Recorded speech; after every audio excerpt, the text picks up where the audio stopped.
Shalom, selamat malam. Berjumpa lagi dengan kami, Sumampau Ministry, dalam program MBA. Mari beritakan Alkitab. Dan pada malam hari ini pembahasan kita, topiknya adalah, kok bisa ya setan menghadap Tuhan? Topik kita ataupun pembahasan kita pada malam hari ini berdasarkan kitab Ayub pasal 1 ayat yang ke-6 dan 7, serta Ayub 2 ayat 1 dan 2. Saudara-saudara, Ayub pasal 1 ayat 6 dan 7 dan juga Ayub pasal 2 ayat 1 sampai 2 adalah ayat-ayat yang sangat menarik untuk didiskusikan. Karena berdasarkan ayat-ayat ini, paling tidak buat saya ada 3 pertanyaan yang dapat diajukan. Tapi sebelumnya mari kita baca dulu Ayub pasal 1 ayat 6 dan 7. Pada suatu hari datanglah anak-anak Allah menghadap Tuhan, dan di antara mereka datanglah juga iblis atau setan. Ayat 7, maka bertanyalah Tuhan kepada iblis, dari manakah engkau? Lalu jawab iblis kepada Tuhan, dari perjalanan mengelilingi dan menjelajahi bumi. Lalu di Ayub pasal 2 ayat 1 dikatakan, pada suatu hari datanglah anak-anak Allah menghadap Tuhan, dan di antara mereka datang juga iblis untuk menghadap Tuhan. Ayat 2, maka bertanyalah Tuhan kepada iblis, dari mana engkau? Lalu jawab iblis kepada Tuhan, dari perjalanan mengelilingi dan menjelajahi bumi. Saudara-saudara, dari 2 pasal ini ada 2 peristiwa yang berbeda, tetapi prinsipnya sama, di mana setan ataupun iblis itu menghadap Tuhan. Dan tadi di awal saya katakan bahwa berdasarkan ayat-ayat ini, paling tidak buat saya ada 3 pertanyaan. Pertanyaan yang pertama itu adalah, mengapa setan masih bisa menghadap Tuhan? Itu pertanyaan yang pertama. Mengapa setan masih bisa menghadap Tuhan? Lalu pertanyaan yang kedua, di manakah pertemuan itu berlangsung? Di manakah pertemuan itu berlangsung? Dan pertanyaan yang terakhir, yang ketiga, pelajaran apa yang kita dapat dari cerita atau kisah tersebut? Pada malam hari ini, saudara-saudara, saya mencoba untuk menjawab ketiga pertanyaan tadi berdasarkan referensi-referensi yang saya miliki, dan yang terutama dari apa yang Alkitab katakan. Artinya, jawaban-jawaban yang sebentar saya akan berikan itu bukanlah asumsi saya pribadi. Baik, saudara, kita akan menjawab pertanyaan yang kedua dulu. Ya, pertanyaan yang kedua itu adalah, di manakah pertemuan itu berlangsung? Jawabannya adalah, berdasarkan apa yang tadi kita sudah baca di dalam kitab Ayub pasal 1 ayat 6 dan 7, dan juga kitab Ayub pasal 2 ayat 1 dan 2, di dalam ayat-ayat itu kita tidak dapat melihat atau mendapati pernyataan bahwa secara gamblang, secara jelas bahwa di mana pertemuan tersebut terjadi. Dari ayat-ayat itu kita tidak mendapatinya atau melihat secara gamblang dan jelas. Ayat-ayat tersebut tidak menyebutkan secara gamblang, secara jelas apakah pertemuan itu terjadi di surga atau di bumi. Ayat-ayat tersebut hanya menyatakan, baik di Ayub pasal 1 ayat 6 dan 7 maupun Ayub pasal 2 ayat 1 dan 2. Jadi di situ ayat-ayat menyatakan ketika anak-anak Allah menghadap Tuhan, datang juga siapa? Iblis atau setan. Sekali lagi, kita tidak tahu ini terjadi di mana. Oleh karena itu, saudara-saudara, kita tidak bisa mengasumsikan bahwa pertemuan itu hanya terjadi di surga. Sekali lagi saya mau katakan, kita tidak bisa mengasumsikan bahwa pertemuan itu hanya berlaku di surga. Mengapa? Karena ingat, saudara-saudara, bahwa salah satu sifat atau keberadaan daripada Allah kita itu adalah omnipresent. Artinya Allah dapat hadir, Allah dapat ada di mana saja. Allah bisa ada di surga, Allah bisa ada di bumi, Allah bisa juga ada di satu tempat di jagat raya ini, di alam semesta ini. Lalu kalau kita mengingat keberadaan daripada setan itu sendiri pada saat itu, di mana setan sudah jatuh dalam dosa, maka kemungkinannya saudara-saudara sangat kecil apabila pertemuan tersebut terjadi di surga. Sangat kecil kemungkinannya terjadi. Sekali lagi, setan sudah pasti tidak bisa ke surga. Allah bisa. Tetapi masalahnya setan tidak bisa ke surga. Dan itu dinyatakan di dalam Alkitab. Ya, ini pembahasan program MBA kita minggu lalu, yaitu mengenai siapa yang melemparkan setan ke bumi. Jadi kalau kita mengingat ayat-ayat yang kita bahas kemarin, khususnya di ayat 8 daripada buku Wahyu, di situ dikatakan setan itu tidak lagi mendapatkan tempat di surga. Setan tidak mendapatkan tempat lagi di surga. Jadi tidak mungkin. Kalau begitu, bila mana pertemuan itu tidak terjadi di surga, apakah pertemuan itu terjadinya di bumi? Kemungkinan ya.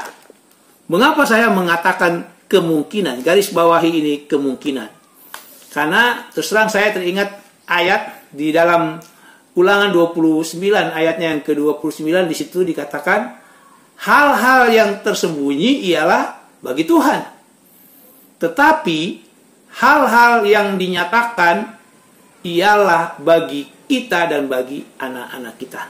Saya mengulangi ayat ini. Ulangan 29 ayat 29 mengatakan hal-hal yang tersembunyi itu adalah bagi Tuhan Allah kita. Tetapi hal-hal yang dinyatakan itulah baru untuk siapa? Kita dan anak-anak kita. Tetapi mengapa saya mengatakan ya pertemuan itu terjadi di bumi? Karena berdasarkan pertanyaan Tuhan kepada setan dan juga jawaban setan di dalam Ayub pasal 1 ayat 7 dan juga Ayub pasal 2 ayat yang kedua. Pertanyaan Tuhan pada saat itu adalah, dari mana engkau? Dan dijawab oleh setan, dari perjalanan mengelilingi dan menjelajahi bumi. Ayat ini menyatakan dengan jelas bahwa keberadaan setan itu adalah di bumi pada saat itu setelah dia jatuh di dalam dosa. Dia mengelilingi, dia menjelajahi bumi. Dan memang sekali lagi Wahyu pasal 12 ayat 9 dan ayatnya yang ke-12 juga menyatakan seperti itu. Bahwa memang setan itu keberadaannya ada di bumi. Jadi saudara-saudara, karena sangat kecil kemungkinan pertemuan tersebut terjadi di surga, karena keberadaan atau sifat daripada setan yang sudah jatuh dalam dosa, maka bukan tidak mungkin, tidak mustahil pertemuan itu terjadinya di bumi. Karena Tuhan sendiri bisa ada di bumi karena keberadaan Tuhan yang omnipresent tadi. Jadi saudara-saudara, dari apa yang saya barusan jelaskan, maka jawaban dari pertanyaan nomor 2, di manakah pertemuan itu terjadi? Jawabannya adalah kemungkinan besar di bumi. Saya mau garis bawahi sekali lagi jawabannya untuk pertanyaan nomor 2, di manakah pertemuan itu terjadi? Kemungkinan besar di bumi. Kecuali ada penjelasan lain, saudara-saudara mempunyai penjelasan, tetapi harus berdasarkan Alkitabiah. Baik, saudara, kita lanjut pembahasan kita. Kalau tadi pertanyaan nomor 2, sekarang kita akan menjawab pertanyaan nomor 1. Pertanyaan nomor 1 itu, mengapa setan masih bisa menghadap Tuhan? Nah, pertanyaan nomor 1 ini sangat sesuai dengan judul daripada pembahasan kita pada malam hari ini. Mengapa setan masih bisa menghadap Tuhan? Untuk menjawab pertanyaan ini, saudara-saudara, kita harus tahu terlebih dahulu apa tugas, apa kerjaan lah istilahnya daripada setan sehubungan dengan keberadaan manusia yang sudah jatuh dalam dosa. Mari kita buka Alkitab kita baca Zakaria pasal 3 ayatnya yang pertama. Zakaria 3 ayat yang pertama, di situ dikatakan seperti ini. Kemudian ia memperlihatkan kepadaku imam besar Yosua berdiri di hadapan malaikat Tuhan. Sedang iblis berdiri di sebelah kanannya, di sebelah kanan Yosua, tapi dia menghadap Tuhan untuk mendakwa dia. Saudara-saudara, ayat ini menyatakan bahwa iblis atau setan berdiri di sebelah kanan imam besar Yosua di hadapan malaikat Tuhan. Pertanyaannya, siapa malaikat Tuhan yang dimaksud di dalam Zakaria 3 ayat 1? Saudara, kalau kita buka, kita baca satu buku yang terinspirasi, buku itu judulnya adalah Para Nabi dan Raja Jilid 2 atau Alfa dan Omega volume yang keempat, halaman 183. Di situ dikatakan begini, kemudian malaikat, nah malaikat tadi yang di dalam Zakaria 3 ayat 1 itu, di dalam buku itu dikatakan, yakni Kristus sendiri, juru selamat orang, membungkamkan si pendakwa umatnya sambil memaklumkan, Tuhan kiranya menghardik engkau, hai iblis. Tuhan yang memilih Yerusalem kiranya menghardik engkau. Bukankah dia ini, Yosua imam besar itu, puntung yang telah ditarik dari api? Nah, bukankah kalimat ini sebenarnya dicatat dari Zakaria pasal 3 ayatnya yang kedua. Jadi maksud saya, siapakah malaikat Tuhan itu berdasarkan buku ini? Buku Para Nabi dan Raja Jilid 2 atau Alfa dan Omega volume yang keempat, halaman 183. Malaikat Tuhan yang dimaksudkan itu adalah siapa? Kristus atau Allah atau Tuhan itu. Jadi berdasarkan tulisan yang terinspirasi ini, maka kita dapat mengetahui bahwa di dalam Zakaria pasal 3 ayat pertama ini, setan juga sedang berada di hadapan Tuhan. Dan berdasarkan Zakaria 3 ayat 1 ini, kita mengetahui bahwa kerja atau tugas daripada setan itu adalah pendakwa orang-orang percaya di hadapan Tuhan. Jadi setan ini adalah pendakwa. Jadi dalam konteks inilah saudara-saudara, maka setan itu masih bisa atau masih dapat menghadap Tuhan karena menjalankan tugasnya atau kerjanya mendakwa saudara dan saya di hadapan Tuhan. Sekali lagi, kalau tempatnya kita tidak tahu, tapi berdasarkan jawaban dari pertanyaan nomor 2, ya kemungkinan itu pertemuan Tuhan, pertemuan setan dengan Tuhan ya di luar surga, karena setan tidak bisa lagi mempunyai akses ke surga oleh karena keberdosaannya. Dan kalau kita membaca tafsiran Alkitab dari Full Life atau Penuntun Hidup Berkelimpahan mengenai Ayub pasal 1 ayat 6, memang di situ dikatakan seperti ini. Sebelum kematian dan kebangkitan Kristus, iblis kadang-kadang bisa menghampiri atau menghadap Allah untuk dapat mempersoalkan. Nah, kata mempersoalkan ini sama dengan mendakwa kesungguh-sungguhan dan kebenaran orang percaya. Nah, di dalam tafsiran Alkitab Full Life atau Penuntun Hidup yang Berkelimpahan ini pun tidak dinyatakan di mana tempatnya, apakah di surga ataupun di bumi. Jadi, dari apa yang saya jelaskan barusan, maka jawaban dari pertanyaan nomor 1, mengapa setan kok masih bisa menghampiri atau menghadap Tuhan? Jawabannya, sebelum kematian dan kebangkitan Kristus, setan masih bisa menghampiri Tuhan untuk mempersoalkan, untuk mendakwa orang-orang percaya di hadapan Tuhan, karena tugasnya sebagai pendakwa.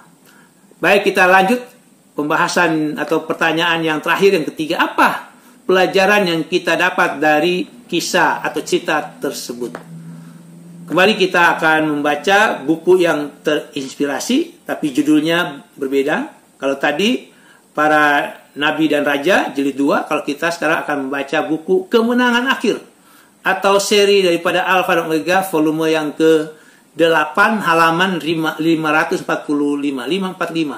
Di situ dikatakan yang pertama adalah setan datang tidak untuk menyembah raja kekal. Jadi yang di dalam Ayub pasal 1 ayat 6 atau Ayub pasal 2 ayatnya yang pertama itu, setan datang tidak untuk menyembah raja kekal, tetapi untuk melanjutkan rancangan-rancangan jahatnya melawan kebenaran. Dengan tujuan yang sama, ia hadir bila mana orang-orang, saudara dan saya, berkumpul untuk berbakti. Jadi pelajaran yang pertama, jawaban daripada pertanyaan nomor 3, apa pelajaran yang kita dapat? Pelajaran yang pertama, kita harus berhati-hati. Jangan sampai kehadiran kita di dalam perbaktian, di dalam pertemuan ibadah itu bukanlah untuk apa? Menyembah Raja Kekal. Tetapi justru menjadi agen-agen setan dalam menjalankan rancangan-rancangan jahat daripada setan. Lalu yang berikutnya di buku yang sama, halaman yang sama, saya baca di situ dikatakan akan selalu ada kelompok orang yang mengaku saleh, tetapi mereka mencari-cari kesalahan tabiat dan iman orang-orang yang mereka tidak setuju, yang mereka tidak sukai. Orang-orang seperti itu adalah tangan kanan setan, yaitu penuduh saudara-saudara, penuduh atau pendakwa saudara-saudara. Jadi pelajaran yang kedua dari pertanyaan nomor 3, apa pelajaran yang kita dapat dari kisah tersebut di mana setan menghadap Tuhan? Janganlah kita termasuk di dalam kelompok orang-orang yang sepertinya beribadah kepada Tuhan tetapi justru atau selalu mencari-cari kesalahan orang-orang yang tidak disukainya. Demikianlah pembahasan kita pada malam hari ini. Kok bisa sih setan menghadap Tuhan?